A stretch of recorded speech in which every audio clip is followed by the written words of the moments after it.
श्री गणेशाय नमः। बोलिए शंकर भगवान की जय, माता पार्वती की जय।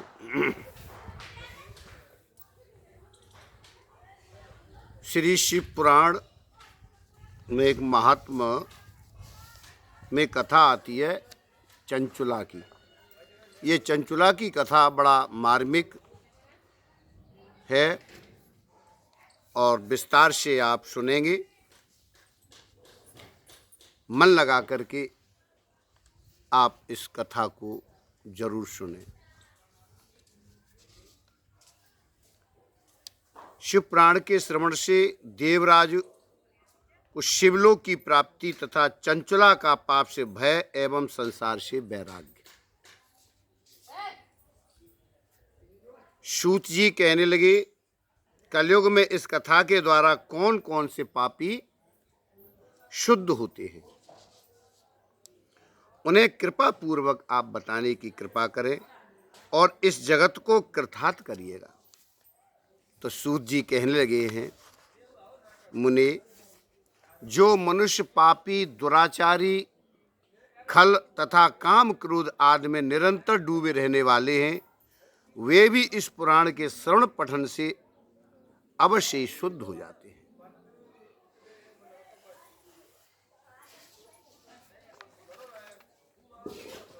सूत जी कहने लगे, शौनक जी सुनो, मैं तुम्हारे सामने गोपनीय कथा वस्तु का भी वर्णन करूंगा, क्योंकि तुम शिव भक्तों में अग्रगण्य तथा वेद वेत्ताओं में श्रेष्ठ हो। समुद्र के निकटवर्ती प्रदेश में एक वास्कल नामक ग्राम है, जहां वैदिक धर्म से विमुख महापापी द्विजी निवास करते हैं। वे सब के सब बड़े दुष्ट हैं। उनका मन दूषित विषय भोगों में ही लगा रहता है। उस वास्कल नामक ग्राम में किसी समय एक बिंदुक नामधारी एक ब्राह्मण रहा करता था। बड़ा अधम था, दुरात्मा और महापापी था। यद्यपि उसकी स्त्री बड़ी सुंदरी थी, तो भी वह कुमार्ग पर ही चलता था। उसकी पत्नी का नाम था चंचुला। वह सदा उत्तम धर्म के पालन में लगी रहती थी, तो भी उसे छोड़कर वह दुष्ट ब्राह्मण वैश्यागामी हो गया। इस तरह कुकर्म में लगे हुए उस बिंदु के बहुत वर्ष व्यतीत हो गए और उसकी स्त्री चंचुला काम से पीड़ित होने पर भी स्वधर्म नाश के भय से कलेश सहकर भी दीर्घ काल तक धर्म से भ्रष्ट नहीं हुई। परंतु दुराचारी पति के आचरण से प्रभावित हो आगे चल के वह स्त्री भी दुराचारी हो गई। इस तरह दुराचार में डूबे हुए उन मूढ़ चित्त वाले पति पत्नी का बहुत सा समय व्यर्थ बीत गया। तदंतर शूद्र जातीय वैश्या का पति बना हुआ वह दूषित बुद्धि वाला दुष्ट ब्राह्मण बिंदुक समय अनुसार मृत्यु को प्राप्त होकर के और नरक में जा पड़ा। बहुत दिनों तक नरक के दुख भोगकर वह मूढ़ बुद्धि पापी विंध्य पर्वत पर भयंकर पिशाच हो गया। ध्यान से सुनो। इधर उस दुराचारी पति बिंदुक के मर जाने पर वह मूढ़ हृदय चंचुला बहुत समय तक पुत्रों के साथ अपने घर में ही रही। एक दिन देव योग से किसी पुण्य पर्व के आने पर वह स्त्री भाई बंधुओं के साथ गोकर्ण क्षेत्र में गई। कहाँ गई? गोकर्ण क्षेत्र में। तीर्थ यात्रियों के संग से उसने भी उस समय जाकर किसी तीर्थ के जल में स्नान किया।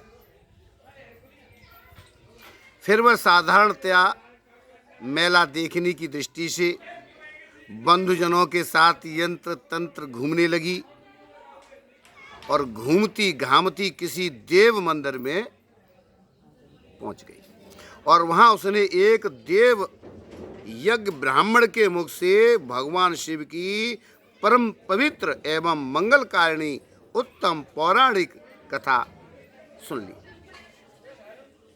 कथावाचक ब्राह्मण कह रहे थे कि जो स्त्रियां पर पुरुष के साथ व्यभिचार करती हैं वे मरने के बाद जब यमलोक में जाती हैं तब यमराज के दूत उनकी योनि में तपे हुए लोहे का परही डालते हैं। पौराणिक ब्राह्मण के मुख से यह वैराग्य बढ़ाने वाली कथा सुनकर आज चंचुला भय से व्याकुल होकर के वह कांपने लगी। जब कथा समाप्त हो गई और सुनने वाले सब लोग वहां से बाहर चले गए, वो भयभीत होकर के एकांत में शिव पुराण की कथा बांचने वाले उस ब्राह्मण देवता से कहने लगी। चंचुला ने कहा, ब्राह्मण, मैं अपने धर्म को नहीं जानती थी, मैं अपने धर्म के बारे में जानती नहीं थी, इसलिए मेरे द्वारा ये बड़ा दुराचार पाप हो गया है। स्वामिन मेरे ऊपर अनुपम कृपा करें, आप मेरा उद्धार करिए। आज आपके वैराग्य रस से ओतप्रोत इस प्रवचन को सुनकर मुझे बड़ा भय लग रहा है और मैं भय के कारण कांप रही हूं और मुझे इस संसार से वैराग्य हो गया है। मुझ मूढ़ चित्त वाली पापनी को धिक्कार है, मैं सर्वथा निंदा के योग्य हूं। कुत्सित विषयों में फंसी हुई हूं और अपने धर्म से मैं विमुख हो गई हूं। हाय न जाने किस किस घोर कष्टदायक दुर्गति में मुझे पड़ना पड़ेगा और वहां कौन बुद्धिमान पुरुष कुमार्ग में मन लगाने वाली मुझ पापनी का साथ देगा। कौन साथ देगा? मृत्यु काल में उन भयंकर यमदूतों में मैं कैसे देखूंगी? जब वे बलपूर्वक मेरे गले में फंदे डालेंगे और मुझे बांधेंगे तब मैं कैसे धीरज धारण करूंगी? नरक में जब मेरे शरीर के टुकड़े टुकड़े किए जाएंगे उस समय विशेष दुख देने वाली महायातना को मैं वहां कैसे सहन करूंगी?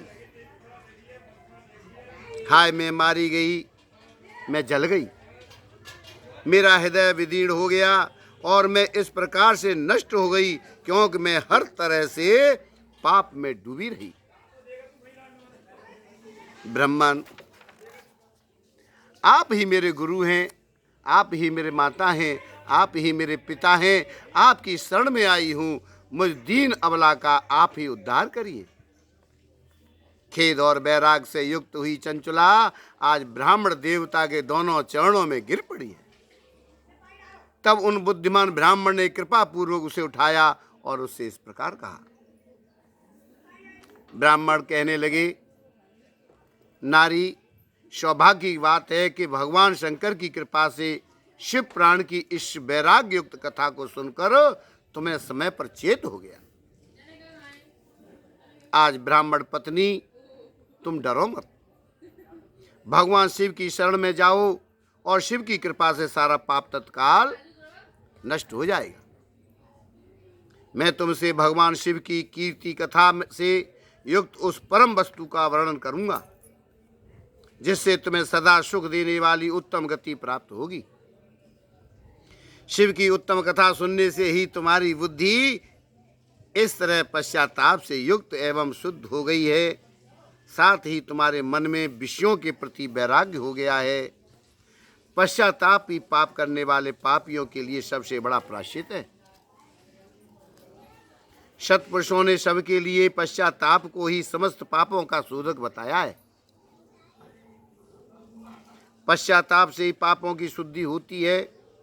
जो पश्चाताप करता है वही वास्तव में पापों का प्रायश्चित करता है, क्योंकि सत्पुरुषों ने समस्त पापों की शुद्धि के लिए जैसे प्रायश्चित का उपदेश किया है वह सब पश्चाताप से संपन्न हो।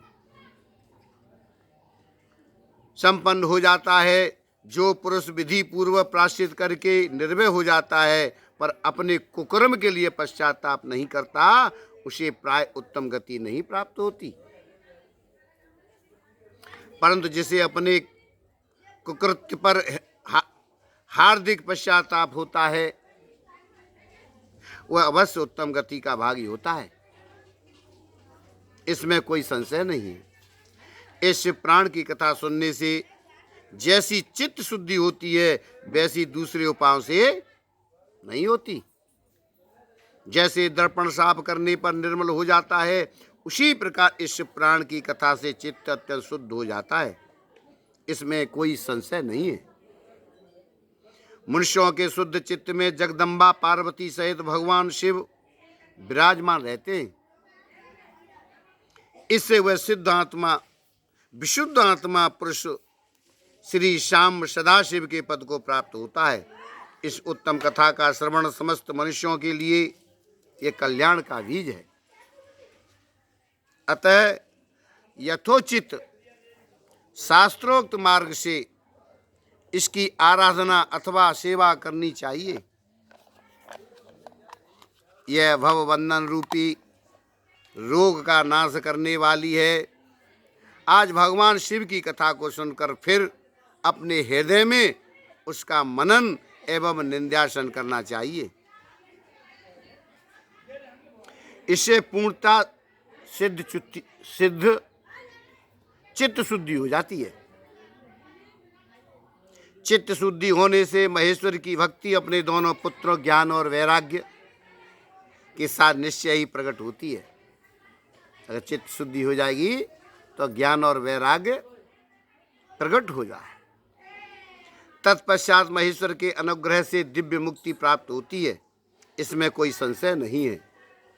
जो मुक्ति से वंचित हैं उसे पशु समझना चाहिए। क्यों? क्योंकि उसका चित्त माया के बंधन में आसक्त है, वह निश्चय ही संसार बंधन से मुक्त नहीं हो पाता। आज ब्राह्मण पत्नी, इसलिए तुम विषयों से मन को हटा लो और भक्ति भाव से भगवान शंकर की इस परम वाचक कथा को सुनो। परमात्मा शंकर की इस कथा को सुनने से तुम्हारे चित्त की शुद्धि होगी और इससे तुम्हें मोक्ष की प्राप्ति हो जाएगी। जो निर्मल चित्त से भगवान शिव के चरणारविंदों का चिंतन करता है, उसकी एक ही जन्म में मुक्ति हो जाती है। यह मैं तुमसे सत्य बतला रहा हूं। आज सूत जी कहने लगे, शौनक जी, इतना कहकर वे श्रेष्ठ शिव भक्त ब्राह्मण चुप हो गए और उनका हृदय करुणा से आर्द्र हो गया। वे शुद्ध चित्त महात्मा भगवान शिव के ध्यान में मग्न हो गए। तदंतर बिंदु की पत्नी ये चंचला मन ही मन प्रसन्न हो उठी और ब्राह्मण का उक्त उपदेश सुनकर उसके नेत्रों में आनंद के आंसू झलक आए। ब्राह्मण पत्नी चंचला हर्ष भरे हृदय से श्रेष्ठ ब्राह्मण के दोनों चरणों में गिर पड़ी और हाथ जोड़ करके कहने लगी, मैं कृतार्थ हो गई। तत्पश्चात उठकर वैराग्य युक्त उत्तम बुद्धि वाली वह स्त्री जो अपने पापों के कारण आतंकित थी, उन महान शिव भक्त ब्राह्मण से हाथ जोड़ करके गदगद वाणी में कहने लगी। क्या कहने लगी? चंचला ने कहा, हे ब्राह्मण, शिव भक्तों में श्रेष्ठ स्वामीन आप धन्य हैं, परमार्दर्शी हैं और सदा परोपकार में लगे रहते हैं। इसलिए श्रेष्ठ साधु पुरुषों में प्रशंसा के योग्य ये साधु, मैं नरक के समुद्र में गिर रही हूँ, आप मेरा उद्धार करिए, उद्धार करिए। पौराणिक अर्थ तत्व से संपन्न जिस सुंदर शिव प्राण की कथा को सुनकर मेरे मन में संपूर्ण विषयों से वैराग उत्पन्न हो गया, उसी समय शिव प्राण को सुनने के लिए इस समय मेरे मन में बड़ी श्रद्धा हो रही है। सूत जी कहने लगे, ऐसा कहकर हाथ जोड़कर उनका अनुग्रह पाकर चंचला उस शिव महापुराण की कथा सुनने की इच्छा मन में लिए उन ब्राह्मण देवता की सेवा में तत्पर हुआ रहने लगी। तदंतर शिव भक्तों में श्रेष्ठ और शुद्ध बुद्धि वाले उन ब्राह्मण देव ने उसी स्थान पर उस स्त्री को शिव पुराण की उत्तम कथा को सुनाया। इस प्रकार उस गोकर्ण नामक महाक्षेत्र में उन्हीं श्रेष्ठ ब्राह्मण से उसने शिव पुराण की वह परम उत्तम कथा सुनी जो भक्ति ज्ञान और वैराग्य को बढ़ाने वाली तथा मुक्ति देने वाली है। उस परम उत्तम कथा को सुनकर वह ब्राह्मण पत्नी अत्यंत कृतार्थ हो गई। उसका चित्त शीघ्र ही शुद्ध हो गया। फिर भगवान शिव के अनुग्रह से उसके हृदय में शिव के सगुण रूप का चिंतन होने लगा। सगुण रूप का चिंतन हृदय के अंदर जब होने लगा, इस प्रकार उसने भगवान शिव में लगी रहने वाली उत्तम बुद्धि पाकर शिव के सच्चिदानंद घनमय स्वरूप का बारंबार चिंतन आरंभ किया। तत्पश्चात समय के पूरे होने पर भक्ति ज्ञान और वैराग से युक्त हुई आज चंचुला ने अपने शरीर को बिना किसी कष्ट के त्याग दिया। इतने में ही त्रिपुर शत्रु भगवान शिव का भेजा हुआ एक दिव्य विमान गति से वह पहुंचा और उनके अपने गणों से संयुक्त भांति भांति के शोभा साधनों से संपन्न था। चंचुला उस विमान पर आरूढ़ हो गई और भगवान शिव के श्रेष्ठ पार्षदों ने उसे तत्काल शिवपुरी में पहुंचा दिया। आहा, और उसके सारे मल धुल गए थे। वह दिव्य रूप धारिणी दिव्यांगना हो गई। उसके दिव्य अवयव उसकी शोभा बढ़ाते थे। मस्तक पर अर्धचंद्र का मुकुट धारण किए गौरांगी देवी शोभाशाली दिव्य आभूषणों से विभूषित थी। आज शिवपुरी में पहुंचकर उसने सनातन देवता त्रिनेत्रधारी महादेव जी को देखा। सभी मुख्य देवता उनकी सेवा में खड़े हैं। गणेश, भृंगी, नंदीश्वर तथा वीरभद्रेश्वर आदि उनकी सेवा में उत्तम भक्ति भाव से उपस्थित थे। उनकी अंग कांति करोड़ों सूर्यों के समान प्रकाशित हो रही थी। कंठ में नील चिन्ह शोभा पाता था। 5 मुख और प्रत्येक मुख में 3-3 नेत्र थे। और भगवान शंकर का दर्शन करके वह ब्राह्मण पत्नी चंचुला बहुत प्रसन्न हुई। अत्यंत प्रीति युक्त होकर उसने बड़ी उतावली के साथ भगवान को बारंबार प्रणाम किया। हाथ जोड़कर बड़े प्रेम, आनंद और संतोष से युक्त विनीत भाव से खड़ी हो गई और उसके नेत्रों में आनंद के आंसुओं की अविरल धारा बहने लगी। सूत जी कहने लगे, शौनक जी, जब एक दिन परमानंद में निम्न हुई चंचुला ने उमा देवी के पास जाकर प्रणाम किया और दोनों हाथ जोड़कर उनकी स्तुति करने लगी। चंचुला कहने लगी, गिरिराज नंदिनी स्कंद माता उमे, मनुष्यों ने सदा आपका सेवन किया है। समस्त सुखों को देने वाली शंभु प्रिय आप ब्रह्म स्वरूपिणी हैं। विष्णु और ब्रह्मा आदि देवताओं द्वारा सेव्य हैं। आप ही सगुणा और निर्गुणा हैं। आप ही सूक्ष्म सच्चिदानंद स्वरूपिणी आर्धा प्रकृति हैं। ब्रह्मा, विष्णु और महेश्वर इन तीनों देवताओं का आवास स्थान तथा उनकी उत्तम प्रतिष्ठा करने वाली पराशक्ति आप ही हैं। सूत जी कहने लगे, शौनक जी, जिसे सदगति प्राप्त हो चुकी थी वह चंचुला इस प्रकार महेश्वर पत्नी उमा की स्तुति करके सिर झुकाए और चुप हो गई। पार्वती कहने लगी, ए सखी चंचुले सुंदरी, मैं तुम्हारी की हुई इस स्तुति से बहुत प्रसन्न हूँ। बोलो, क्या वर मांगती हो? ये तुम्हारे लिए मुझे कुछ भी अदेय नहीं है। चंचुला कहने लगी, निष्पाप गिरिराज कुमारी, मेरे पति जो बिंदुक है ना, इस समय वो कहाँ है और उनकी कैसी गति हुई है यह मैं नहीं जानती हूँ। कल्याणमयी दीन वत्सले, मैं अपने उन पति देव से जिस प्रकार संयुक्त हो सकूं, आज वैसा ही उपाय करिए। महेश्वरी महादेवी, मेरे पति एक शूद्र जातीय वैश्या के प्रति आसक्त थे और पाप में ही डूबे रहते थे। उनकी मृत्यु मुझसे पहले हो गई थी, न जाने वो किस गति को प्राप्त हो गए हैं। गिरजा कहने लगी, बेटी, तुम्हारा जो बिंदुक नाम वाला पति बड़ा पापी था,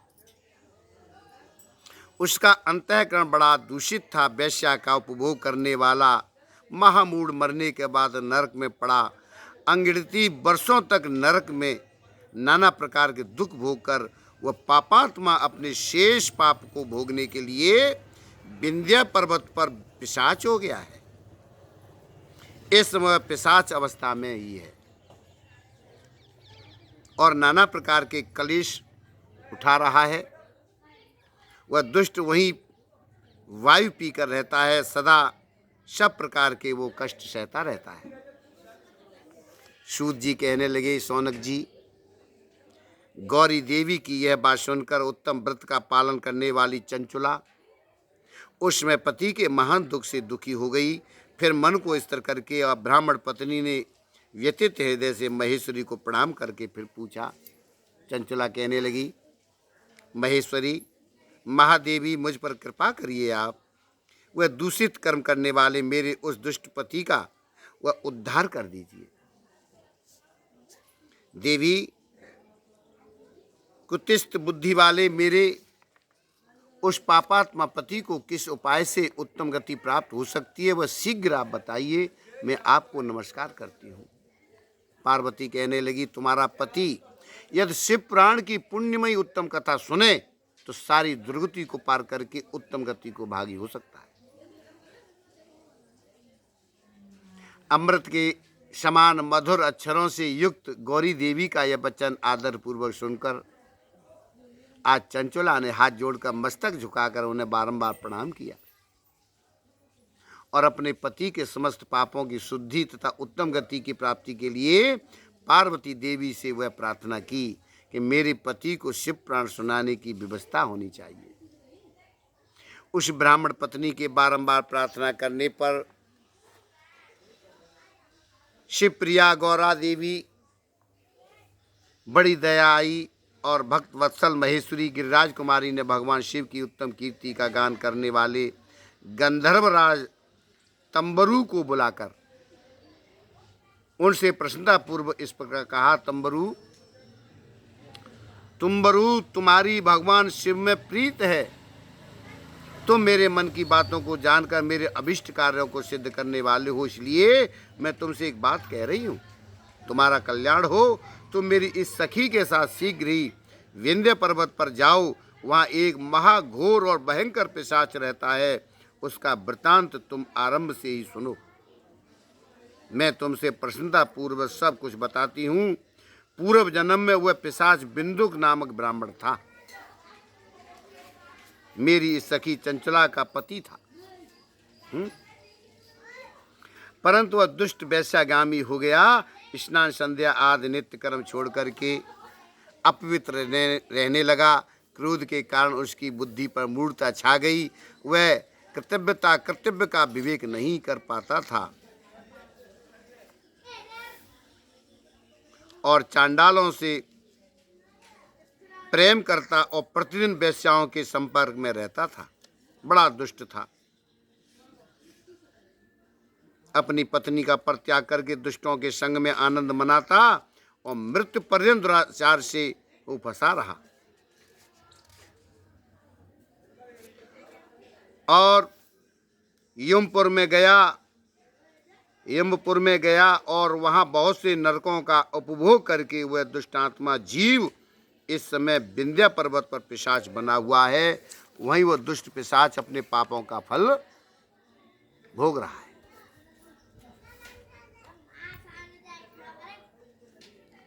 शिव पुराण की कथा का श्रवण सबसे उत्कृष्ट पुण्य कर्म है। इससे उसका हृदय शीघ्र ही समस्त पापों से शुद्ध हो जाएगा और प्रेत योनि का परित्याग कर देगा। उस दुर्गति से मुक्त होने पर बिंदुक नामक पिशाच को मेरी आज्ञा से विमान पर बिठाकर तुम भगवान शिव के समीप ले आओ। यह शिव पुराण की कथा श्रवणों से शिव पुराण की कथा सुनाना और उस पिशाच को तुम मेरे पास ले आना। सूत जी कहने लगे, शौनक जी, महेश्वरी उमा के इस प्रकार आदेश करने पर गंधर्वराज तंबुरु मन ही मन बड़े प्रसन्न हुए। कौन? तुम्बुरु। उन्होंने अपने भाग्य की सराहना की। पिशाच की सती साध्वी पत्नी चंचला के साथ विमान पर बैठ करके नारद के प्रिय मित्र तुम्बुरु वेग पूर्वक विंध्याचल पर्वत पर गए और वहां पिशाच रहता था। उन्होंने उस पिशाच को देखा। उसका शरीर विशाल था, ठोड़ी बहुत बड़ी थी। ठोड़ी यानी दाढ़ी बहुत बड़ी थी। वह कभी हंसता, कभी रोता, कभी उछलता और उसकी आकृति बड़ी विकराल थी। भगवान शिव की उत्तम कीर्ति का गान करने वाली महाबली तुम्बुरु ने उस अत्यंत भयंकर पिशाच को पाशों द्वारा बांध लिया। पाशों में बांध लिया पिशाच को। तदंतर तुम्बुरु ने शिव पुराण की कथा बांचने का निश्चय करके महोत्सव युक्त स्थान और मंडप आदि की रचना की और शिव पुराण की उत्तम कथा सुनाने के लिए आज तुम्बुरु विंध्या पर्वत पर गए। फिर तो उस कथा को सुनने के लोभ से बहुत से देव ऋषि भी शीघ्र वहां पहुंच गए। देव ऋषि भी आ गए सुनने के लिए। आदर पूर्वक शिव पुराण सुनने के लिए आए और कल्याण की समाज जुट गई। फिर तुम्बुरु ने उस पिशाच को पांसों से बांधकर आसन पर बिठाया और हाथ में बीड़ा लेकर गौरी पति की कथा का गान आरंभ किया।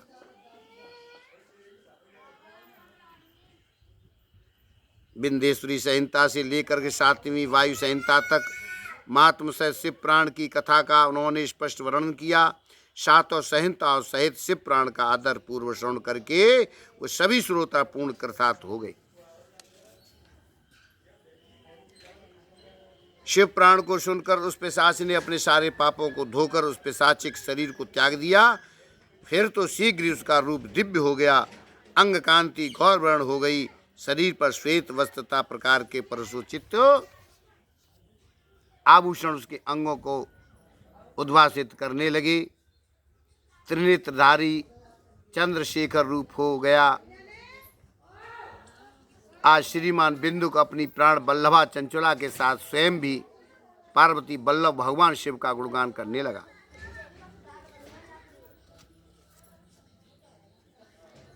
उसकी स्त्री को इस प्रकार दिव्य रूप से सुशोभित देख सभी देव ऋषि बड़े विस्मित हो गए। उनका चित्त परमानंद से परिपूर्ण हो गया। आज भगवान महेश्वर का वह अद्भुत